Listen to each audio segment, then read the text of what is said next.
बिस्मिल्लाहिर्रहमानिर्रहीम। अस्सलाम वालेकुम नाज़रीन। दोस्तों, बिलाखिर जस्टिस काजी फ़ाइज़ ईसा साहब की तरह जस्टिस मुसर्रत हिलाली साहिबा भी तारीख के कूड़ेदान में पहुंच की। जी हाँ,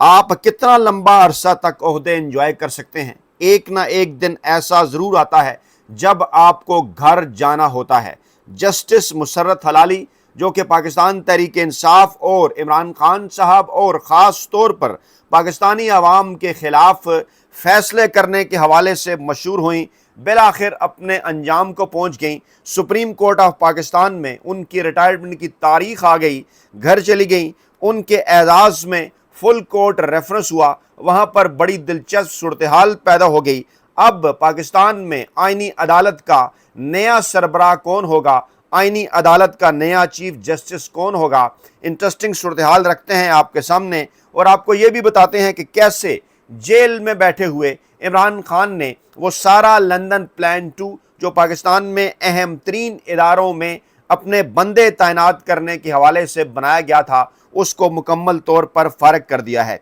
मुझे मुसर्रत हिलाली साहिबा की रिटायरमेंट के ऊपर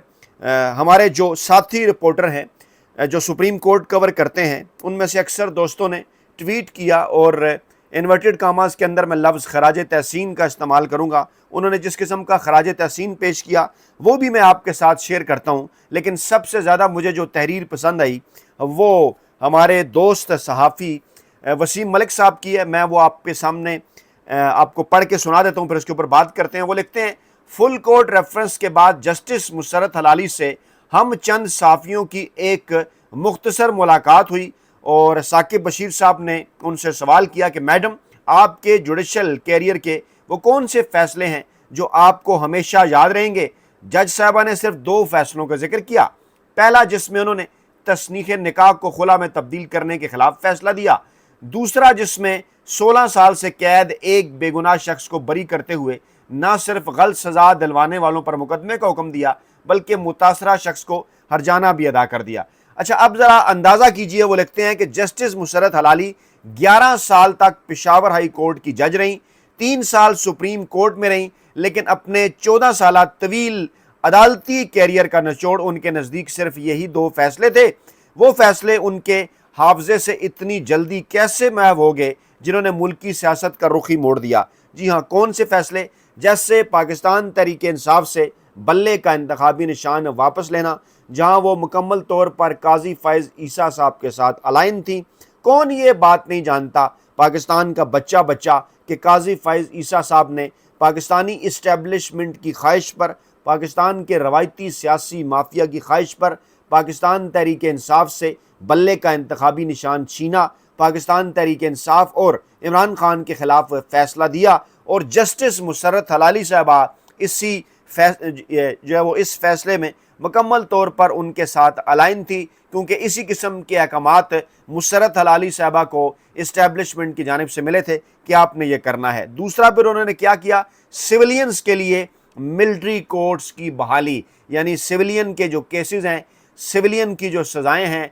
सिविलियन के जो मामलात हैं, वो मिलिट्री कोर्ट से देख सकेंगी। ये भी एक ऐसा फ़ैसला था जिसका निशाना उन्होंने पाकिस्तान तहरीक इंसाफ की क़यादत को बनाना था, जिसका निशाना उन्होंने पाकिस्तान तहरीक इंसाफ के कारकुनान और वोटर्स को बनाना था, और सबसे बढ़कर जिसका निशाना उन्होंने इमरान खान की ज़ात को और पाकिस्तान तहरीक इंसाफ की क़यादत को बनाना था। और उसके बाद तीसरा फ़ैसला उनका मखसूस नशस्तों का केस है, जिसमें मखसूस नशस्तें पाकिस्तान तहरीक इंसाफ से छीन कर मुस्लिम लीग नवाज़ और पीपल्स पार्टी को दी गई। बुनियाद रखी गई 26वीं और 27वीं आइनी तरमीम की, जिनके नतीजे में बाद में फिर आइनी अदालत बनी। जी हाँ, यानी ये पूरा प्लान, ये पूरा प्रोग्राम जस्टिस काजी फ़ाइज़ ईसा साहब के साथ मिलकर पाकिस्तानी इस्टेब्लिशमेंट ने तय किया, और इसमें जस्टिस मुसर्रत हिलाली साहिबा ने अपना हिस्सा डाला। जिस मकसद के लिए उन्हें पेशावर हाई कोर्ट से सुप्रीम कोर्ट लाया गया था, वो मकसद हासिल किए गए, वो मकसद पूरे किए गए। उनके साथ फिर कई वादे भी किए गए। आइनी अदालत उन्हें लेकर जाना था, लेकिन फिर उनके सेहत के मसाइल पैदा हुए। जब एक केस जो है वो डी लिस्ट हुआ, जो वो सुन रही थी, उनके डॉक्टर्स ने उनको चेकअप का मशवरा दिया। उसके बाद ये पता चला कि सेहत के मसाइल की वजह से انہوں نے آئینی عدالت جوائن کرنے سے وہاں جانے سے معذرت کر لی ہے، حالانکہ اندر کی خبر یہ تھی کہ انہیں ٹیشو پیپر کی طرح استعمال کیا گیا پاکستانی اسٹیبلشمنٹ کی جانب سے، اور اس کے بعد انہیں کہہ دیا گیا کہ نہیں جناب آپ کی آئینی عدالت کے اندر جگہ نہیں بنتی۔ اس دوران کچھ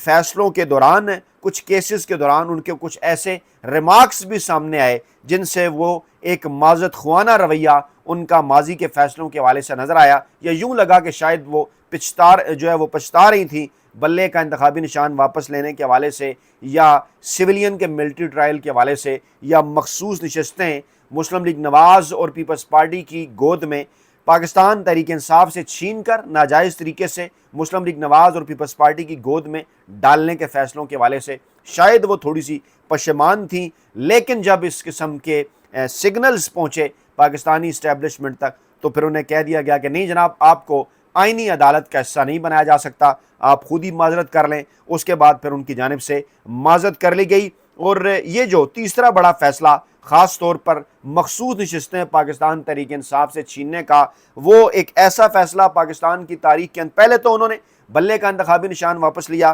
کروڑوں لوگوں کو انہوں نے جو ہے وہ ووٹ ڈالنے کے حق سے محروم کیا، اور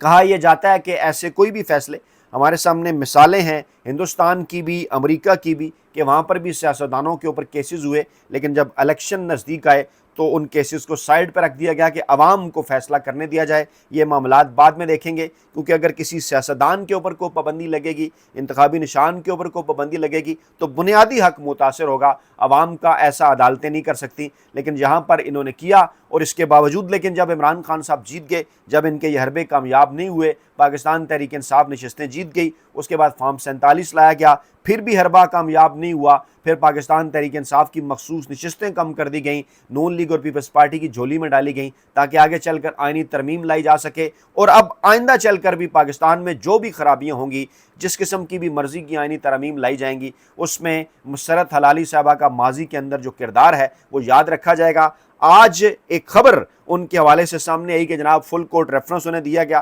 اور وہاں جو ان کے کارنامے بیان کیے گئے وہاں پر بھی ان کارناموں کا ذکر پتہ نہیں کیوں نہیں کیا گیا۔ یہ جو 3 بڑے ان کے کارنامے، کیا کسی قسم کی شرمندگی تھی حکومتی صفوں کے اندر بھی، عدالتوں کے اندر بھی، اور اٹارنی جنرل صاحب کے حلقوں کے اندر بھی، کہ جن فیصلوں پر خراج تحسین پیش کرنا چاہیے تھا ان پر انہیں خراج تحسین پیش نہیں کیا گیا کیا؟ اور وسیم ملک صاحب لکھتے ہیں کہ جناب عوامی منشا پر طاقتوروں کی مرضی کو مسلط کیا گیا، کیا اتنے بڑے آئینی اور سیاسی اثرات کے حامل فیصلے واقعی بلائے جا سکتے ہیں، یا پھر جج صاحبہ کے اس جواب میں ایک خاموش اعتراف چھپا تھا کہ ان فیصلوں کی اخلاقی اور آئینی حیثیت ایسی نہیں کہ ان کا بوجھ جو ہے وہ اٹھایا جا سکے؟ سپریم کورٹ کے کچھ دیگر رپورٹرز نے بھی حالات کا ذکر کیا ہے، کیا ہوا وہاں پر وہ آپ کے ہم سامنے رکھتے ہیں۔ ثاقب بشیر صاحب نے لکھا کہ مسرت حلالی 7 جولائی 2023 سے 7 اگست 2026 تک 3 سال سے زائد عرصہ سپریم کورٹ کی جج رہیں، پشاور ہائی کورٹ کی چیف جسٹس تھیں جہاں سے سپریم کورٹ لایا گیا۔ انہوں نے لکھا کل سے میں ڈھونڈ رہا ہوں ان کا لکھا ہوا کوئی ایسا فیصلہ جو مجھے مل جائے جس کی بنیاد پر ان کو ان کی ریٹائرمنٹ پر خراج تحسین پیش کیا جائے کہ بطور جج انہوں نے آزادانہ، منصفانہ اور قابلیت کی بنیاد پر اچھا کام کیا ہو، لیکن اس سے ایسی ججمنٹ مجھے تو نہیں مل رہی، آپ کو ملے تو مجھے بھی بتا دینا۔ البتہ سویلینز کے ملٹری ٹرائلز، مخصوص نشستیں جن کا مینڈیٹ تھا ان سے لے کر دوسروں کی جولی میں ڈالنا اور بلے کا نشان لینے کے فیصلے میں ان کو ایسے ہی یاد رکھا جائے گا جس طرح سے قاضی فیض عیسیٰ کو یاد رکھا جا رہا ہے۔ اس کے لیے الفاظ کچھ بھی ہو سکتے ہیں، اور بالکل میں نے اس کے اوپر لکھا کہ بدنام جو ہوں گے تو کیا نام نہ ہوگا۔ یہ ہے جناب اس جج کی صورتحال کہ جو کہ آج سپریم کورٹ آف پاکستان سے فارغ ہوئی، جو کہ آج سپریم کورٹ آف پاکستان سے گھر چلی گئی، جس کے اعزاز میں فل کورٹ ریفرنس کا انعقاد ہوا اور 9 ججز اس کے اندر شریک ہوئے۔ اٹارنی جنرل منصور عثمان شریک نہیں ہوئے، ان کا پیغام جو ہے وہ انہوں نے پڑھ کر سنایا، اور جناب اور وہاں پر انہوں نے یہ کہا اپنے پیغام کے اندر کہ عدالتوں میں سویلینز کا ٹرائل، فوجی عدالتوں میں سویلین ٹرائل روکنے کا فیصلہ انہوں نے کالعدم قرار دیا، اور آج ان کا عدالتی سفر اپنے اختتام کو پہنچا، یعنی اس طرح سے انہیں خراج تحسین پیش کیا گیا انتہائی طنزیہ انداز کے اندر۔ اب اگر ہم وہ لسٹ کا جائزہ لیں، سپریم کورٹ آف پاکستان کی جو لسٹ ہے، کیونکہ یہیں سے ججز بیس یہیں ہے، یہیں سے آئینی عدالت کے سربراہ بننے آگے، تو इस वक्त जनाब जो सूरत हाल है वो जनाब 25 अक्टूबर 2027 तक तो जनाब जस्टिस अमीनुद्दीन खान साहब हैं, जो है सॉरी माफ़ कीजिएगा, सुप्रीम कोर्ट के चीफ जस्टिस के तौर पर मैं अगर आपके सामने सूरत हाल रखूँ तो जनाब इस वक्त जो है वो सूरत हाल ये है कि 25 अक्टूबर तक तो यहिया खान आफरीदी साहब हैं, और उसके बाद फिर क्या होगा, मुनीब अख्तर साहब 31st चीफ जस्टिस के कंटेंडर हैं जब यहिया आफरीदी साहब रिटायर होंगे। इसी तरह से मोहम्मद अली मज़र साहब कंटेंडर हैं, और इसी तरह से आयशा मलिक साहबा कंटेंडर हैं। और अब अगर ये देखा जाए, ये जो 3 जजों की फहरिस्त है जिसमें जस्टिस मुनीब अख्तर हैं, जिसमें जस्टिस आयशा मलिक साहबा हैं, और जिसमें जस्टिस मोहम्मद अली मज़र साहब हैं, तो वाज़े तौर पर यह बात सामने आ जाती है कि इस वक्त मुल्क पर जिस रवायती सियासी माफिया की हुकूमत है, उनके पीछे जो पाकिस्तान के फ़ैसला साज हैं, क्यों कर और कैसे वो ये चाहेंगे कि यहिया खान आफरीदी जब 25 अक्टूबर 2027 को घर जाएं तो फिर उनके बाद वो क्यों ये चाहेंगे कि 31वें चीफ जस्टिस के तौर पे जस्टिस मुनीब अख्तर साहब आएँ या फिर जस्टिस आयशा मलिक साहब आएँ। वैसे भी आइनी अदालत के अंदर तो जाकर अपने पत्ते इन्होंने पहले से बज़ाहिर मजबूत बना लिए हैं, वहाँ अमीनुद्दीन खान साहब को रख के अब अगर एक एक करके इनके वो जजेस जिनको इस्टेब्लिशमेंट का जज करार दिया जा सकता है वो अगर घर जाएं भी तो इनकी नज़र में तो सुप्रीम कोर्ट की अब अहमियत है नहीं। आइनी अदालत के अंदर ऐसे जजेस भेजे जा चुके हैं जो मुस्तकबिल के अंदर इनकी खिदमत करेंगे। मैं अगर उनके कुछ नाम भी आपके सामने रखूं तो आपको सूरत हाल मज़ीद वाज़े हो जाएगी कि अभी कौन से ऐसे छुपे हुए हीरे हैं जो आगे चलकर उनके लिए काम कर सकते हैं। आइनी अदालत जिसमें चीफ जस्टिस अमीनुद्दीन शामिल हैं, इसमें जनाब जस्टिस आमिर फ़ारूक, जस्टिस अली बाकर नजफी, जस्टिस के आगा, जस्टिस रोज़ी ख़ान, जस्टिस हसन रिजवी और जस्टिस शकील अहमद के नाम ज़ेरे गौर आए थे उस वक्त। और इस वक्त जो लोग आइनी अदालत के अंदर बैठे हुए हैं, एक सख्त किस्म का कंपटिशन वहाँ पर भी चल रहा है कि अमीनुद्दीन खान साहब के बाद आगे चलकर कौन जो है वो पाकिस्तानी इस्टेब्लिशमेंट के साथ अलाइन हो सकता है। यानी अपने कार्ड्स बज़ाहिर